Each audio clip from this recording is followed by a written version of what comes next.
اليوم طبعا أنا راح أتحدى الشيف شاهين بأكلة غريبة، يعني مو كل العراقيين يعرفوها، هي منتشرة في مناطق الفرات الأوسط. أنا راح أتحداك اليوم تسوي مرقة فسنجون. مرقة فسنجون بالدجاج لازم. وبما انه هو تحدي راح اضيف صعوبة عليك، انا اكلي معظمه جلوتين فري، فاريد فسنجون بالدجاج بجلوتين فري. شوف شو راح تقدر تسوي. ياسر الياسري يريد له فسنجون. صدق كذب عمي، صار تدلل. اطيب فسنجون. بالبدايه اجيب لي دجاجه كامله، هسه بسرعه راح نقطعها على القطع مالتها. راح نشيل الافخاذ بالبدايه، راح نشيل من عندها جوانح، بعدين راح نطلع من عندها الصدر. الدجاجه مالتنا تفسخت كامله، والعمود الفقري هذا اللي ذبوه هو راح نستعمله حتى نطلع من عنده اكبر نكهه ممكنه، بس راح نقصه ونطلعها الى اقسام. راح نجيب لنا جدر ونخليه على النار، نخلي بيه شويه زيت، وهسه نحمس الدجاج مالتنا كلش زين. وهمين لا تنسون العظام، هم راح نحمسها وياهم. بين ما ينحمسون راح نجيب لنا بسطايتين، راح نقطعهم قطع ولكن تكون شويه كبيره. شيك الدجاج ما شاء الله، هذا اللون اللي احنا نريده يخبل. هسه راح نخلي فوقها البصل، نضيف فوقها كم ورقه غار، وهم حب فلفل اسود غير مطحون. وهسه راح نخلي فوقها مي حار او دافي بحيث نغطيها تماما.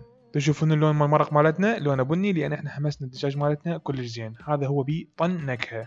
هسه راح نحتاج لنا طن جوز كوب جوز. وهسه راح نجيب الخلاط مال باناسونيك اللي وصلني من شركه الحافظ، هذا يسموه الايس كراشر، يطحن الثلج يسويه كلش ناعم. واكيد تقدرون تشتروه من شركه الحافظ من الموقع مالتهم. ملاحظه نهايه الفيديو راح نعطيكم كود مال خصم فلا تفوتوه. هسه راح نخلي بيه كميه الجوز مالتنا. فوقها راح نضيف نصف كوب راشي، كوب جوز نصف كوب راشي، ونخلي فوقها منه نصف كوب دبس رمان نوعيه ممتازه. بهالمرحله هاي اكو ناس يضيفون شكر، انا راح اخلي دبس تمر يعطينا نكهه تخبل، يعادل لنا الحموضه والحلاوه. هسه راح نجيب مرقه الدجاج ونشيلها نخليها بالباناسونيك بلندر، راح نخلي كميه زينه، وراح اسد الغطاء وراح نضربه نطحنه طحنا مبرحا. انا احب يكون عندي كلش ناعم، اذا صار عندكم ثقيل خلوا بعد مي.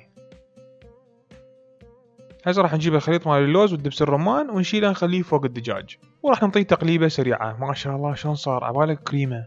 هسه راح نشيله ونخليه على النار ونطبخه الى ان لونه يبدي يغمق. واخيرا صار وقت التقديم. اول شي راح ناخذ الدجاج مالتنا نخليه بالنص، بالكمشة مالتنا راح نصب فوقها مرقة فسنجون بحيث نغطيها تماما. لمسة الأخيرة راح نضيف فوقها رشة صغيرة دبس رمان، وراح نخلي وياها هم كم قطعة جوز. وهذا فسنجون ياسر الياسري صار جاهز. بسم الله خلي نجربه. يمكن هذا أطيب فسنجون ضايقه بحياتي. فتشي يابا. هذا كود الخصم من شركة الحافظ، تقدرون تدخلون على الحافظ.com حتى تستعملون هذا كود الخصم. شكرا لكم المتابعة، وشكرا لشركة الحافظ للسبونسر من هذا الفيديو. في مال الله.